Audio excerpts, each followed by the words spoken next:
जय माता दी दोस्तों। तो दोस्तों, नवरात्र का 7वां दिन सप्तमी काल रात्रि का दिन होता है। तो हमारी जो 7वीं दुर्गा शक्ति हैं वो माता काल रात्रि हैं। तो 7वीं दुर्गा शक्ति माता काल रात्रि अर्थात दानवों के लिए साक्षात मृत्यु। इसी शक्ति ने चंड-मुंड तथा रक्त बीज का संहार किया था। ये शक्ति मृत्यु की स्वामिनी है।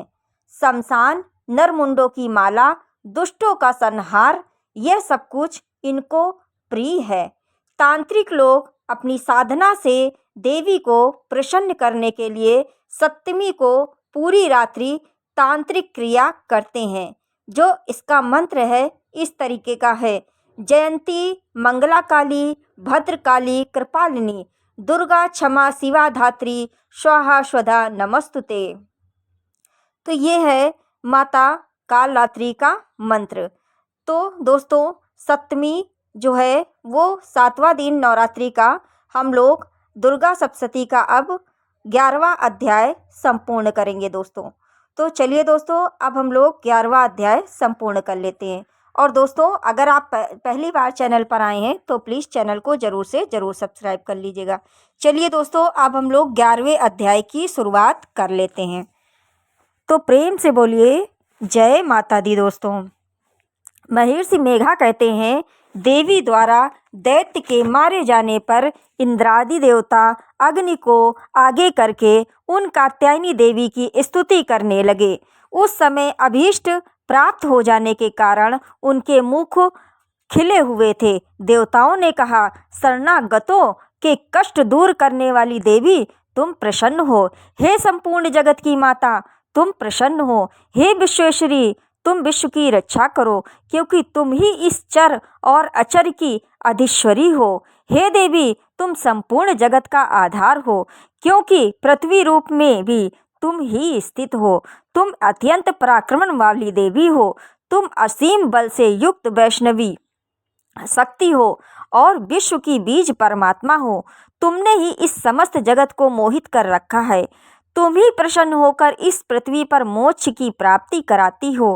हे देवी, समस्त विद्याएं तुम्हारे ही भिन्न भिन्न स्वरूप हैं। इस जगत में जितनी स्त्रियां हैं वे सब तुम्हारी ही मूर्तियां हैं। हे जगदम्बे, एकमात्र तुमने ही इस जगत को व्याप्त कर रखा है। तुम्हारी स्तुति क्या हो सकती है, क्योंकि तुम पराबुद्धि रूप हो। तुम स्वर्ग और मोक्ष देने वाली हो, अतः इसी रूप में तुम्हारी स्तुति की गई है। तुम्हारी स्तुति के लिए इससे अच्छी और क्या उक्तियां हो सकती हैं। समस्त जनों के हृदय में बुद्धि रूप होकर निवास करने वाली, स्वर्ग तथा मोक्ष प्रदान करने वाली, हे नारायणी देवी, तुम्हें नमस्कार है। काला काष्ठा आदि के रूप में अवस्था परिवर्तन की ओर ले जाने वाली तथा प्राणियों का अंत करने में समर्थ नारायणी, तुम्हें नमस्कार है। हे नारायणी, तुम इस प्रकार से मंगल करने वाली मंगलमयी हो। हे शिवे, हे समस्त प्रयोजनों को सिद्ध करने वाली, हे शरणागत वत्सला 3 नेत्रों वाली गौरी, तुम्हें नमस्कार है।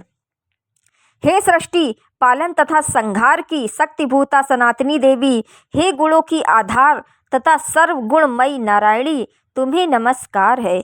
हे शरण में आए हुए दीन दुखियों की रक्षा में तत्पर, सबकी पीड़ाओं को हरने वाली नारायणी, तुम्हें नमस्कार है।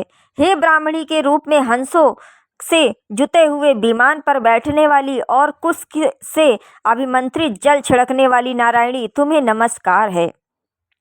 महेश्वरी रूप में त्रिशूल, चंद्रमा और सर्पों को धारण करने वाली, हे माँ वृषभवाहिनी नारायणी, तुम्हें नमस्कार है। कौमारी रूप धारण करके मोरों तथा मुर्गों से घिरी रहने वाली और महाशक्ति को धारण करने वाली, हे निष्पाप नारायणी, तुम्हें नमस्कार है। हे वैष्णवी शक्ति के रूप में शंख, चक्र, गदा और शांग धनुष रूपी उत्तम आयुधों को धारण करने वाली नारायणी, तुम हम पर प्रसन्न हो, तुम्हें नमस्कार है। हे वाराही रूप में दांतों पर धरती धारण करने वाली कल्याणमयी नारायणी, तुम्हें नमस्कार है। हे उग्र नरसिंह रूप में दैत्यों को मारने वाली, त्रिभुवन की रक्षा में संलग्न कर रहने वाली नारायणी, तुम्हें नमस्कार है। हे ऐन्द्री शक्ति के रूप में मस्तक पर किरीट तथा हाथ में महावज्र धारण करने वाली, सहस्त्र नेत्रों के कारण उज्ज्वल दिखने वाली और वृत्रासुर के प्राण हरने वाली नारायणी, तुम्हें नमस्कार है। शिवदूती स्वरूप से दैत्यों की विशाल सेना को नष्ट करने वाली, हे भयंकर रूप धारण करने वाली, हे महागर्जन करने वाली नारायणी, तुम्हें नमस्कार है। डाढ़ों के कारण विकराल मुख वाली, मुंडमाला से विभूषित मुंडवर्धिनी चामुंडा रूपी नारायणी, तुम्हें नमस्कार है।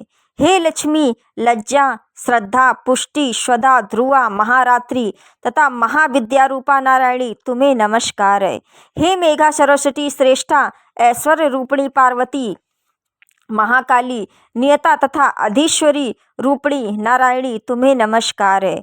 हे सर्वस्वरूपा सर्वेश्वरी, सर्वशक्ति संपन्न देवी, हमारी भय से रक्षा करो, तुम्हें नमस्कार है। हे कात्यायनी, तीनों नेत्रों से विभूषित यह तुम्हारा सौम्य मुख हर तरह के भयों से तुम्हारी रक्षा करे, तुम्हें नमस्कार है। हे भद्रकाली, ज्वालाओं के समान भयंकर, अति उग्र एवं समस्त असुरों का नाश करने वाला तुम्हारा त्रिशूल हमें भयों से बचाए, तुम्हें नमस्कार है। हे देवी, अपने शब्द से इस जगत को व्याप्त करके दैत्यों के तेज को नष्ट करने वाला आपका घंटा इस प्रकार हमारी रक्षा करे, जैसे माता अपने पुत्रों की दुष्कर्मों से रक्षा करती है। हे चंडिके, असुरों के रक्त और चर्बी से चर्चित आपके हाथ में सुशोभित तलवार मंगल करे, हम तुम्हें नमस्कार करते हैं। हे देवी, तुम जब प्रसन्न होती हो तो पूर्ण रोगों का नाश कर देती हो, और जब रुष्ट हो जाती हो तो समस्त मनोवांछित कामनाओं को नष्ट कर देती हो।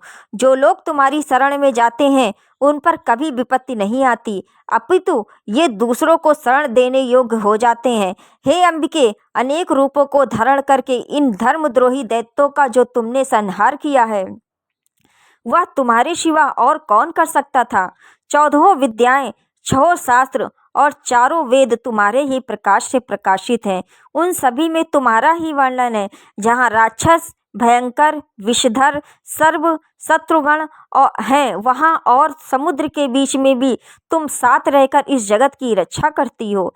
हे विश्वश्री, तुम विश्व का पालन करने वाली विश्वरूपा हो, इसलिए संपूर्ण विश्व को धारण करती हो। तुम ब्रह्मा, विष्णु, महेश की भी वंदनीय हो। जो लोग भक्ति पूर्वक तुम्हें नमस्कार करते हैं वे विश्व को आश्रय देने वाले हो जाते हैं। हे देवी, तुम प्रसन्न हो और असुरों का संहार कर तुमने जिस प्रकार हमारी रक्षा की है, वैसे ही हमारे शत्रुओं से सदा हमारी रक्षा करती हो। संपूर्ण जगत के पाप नष्ट कर दो और पापों के फलस्वरूप होने वाली महामारी आदि बड़े बड़े उपद्रवों को शीघ्र ही दूर करो। विश्व की पीड़ा का समर करने वाली देवी, हम तुम्हारे चरणों में पड़े हुए हैं, हम पर प्रसन्न हो। त्रिलोक निवासियों की पूजनीय परमेश्वरी, हम लोगों को वरदान दो। देवी ने कहा, हे देवताओं, मैं तुम्हें वर देने के लिए तैयार हूँ। तुम्हारी जो इच्छा है वह वर मांग लो, मैं अवश्य दूंगी। देवताओं ने कहा, सर्वेश्वरी, तीनों लोकों के निवासियों की समस्त पीड़ाओं को तुम इसी प्रकार हरती रहो और हमारे शत्रुओं को इसी प्रकार नष्ट करती रहो। देवी ने कहा, वैवस्वत मनवंतर के 28वें युग में 2 अन्य दैत्य शुंभ और निशुंभ उत्पन्न होंगे। तब मैं नंदगोप के घर में यशोदा के गर्भ से उत्पन्न होकर विंध्याचल पर्वत पर उन दोनों का संहार करूंगी। फिर अत्यंत भयंकर रूप से पृथ्वी पर अवतार लेकर मैं विप्रचिति नामक दानवों का संहार करूंगी। उन भयंकर असुरों का भक्षण करते समय मेरे दांत अनार के फूल के समान लाल हो जाएंगे। तब स्वर्ग में देवता और पृथ्वी पर मानव मेरी स्तुति करते हुए मुझे रक्त दंतिका कहेंगे। फिर जब 100 वर्षों तक वर्षा नहीं होगी तो मैं ऋषियों द्वारा स्तुति करने पर अयोनिजा रूप में प्रकट होंगी और अपने 100 नेत्रों से ऋषियों की ओर देखूंगी। अतः मनुष्य छताशी नाम से मेरा कीर्तन करेंगे। हे देवगण, तब मैं अपने शरीर से उत्पन्न हुए शोकों द्वारा इस जगत का पालन करूंगी। वे साक ही वर्षा होने तक सभी के प्राणों की रक्षा करूंगी। तब मैं इस पृथ्वी पर फिर जब अरुण नामक असुर तीनों लोगों को पीड़ित करेगा, तब मैं असंख्य भ्रमरों का रूप धारण करके उस असुर का वध करूंगी। तब सभी जन मेरी स्तुति करते हुए मुझे भ्रामरी नाम से पुकारेंगे। इस प्रकार जब जब पृथ्वी असुरों से पीड़ित होगी तब तब मैं अवतार लेकर शत्रुओं का विनाश करती रहूँगी। तो दोस्तों ये 11वां अध्याय यहाँ से संपूर्ण होता है। तो दोस्तों अगर मेरा वीडियो थोड़ा भी आपको पसंद आया हो तो प्लीज़ एक लाइक मार दीजिएगा, और चैनल पर पहली बार हैं तो सब्सक्राइब किए बिना बिल्कुल मत जाना दोस्तों, और कमेंट में जय माता दी ज़रूर से ज़रूर लिखा करिए दोस्तों। तो चलिए दोस्तों मिलते हैं नेक्स्ट वीडियो में। एक बार प्रेम से बोलो जय माता दी दोस्तों। चलिए दोस्तों मिलते हैं नेक्स्ट वीडियो में। Okay and bye bye.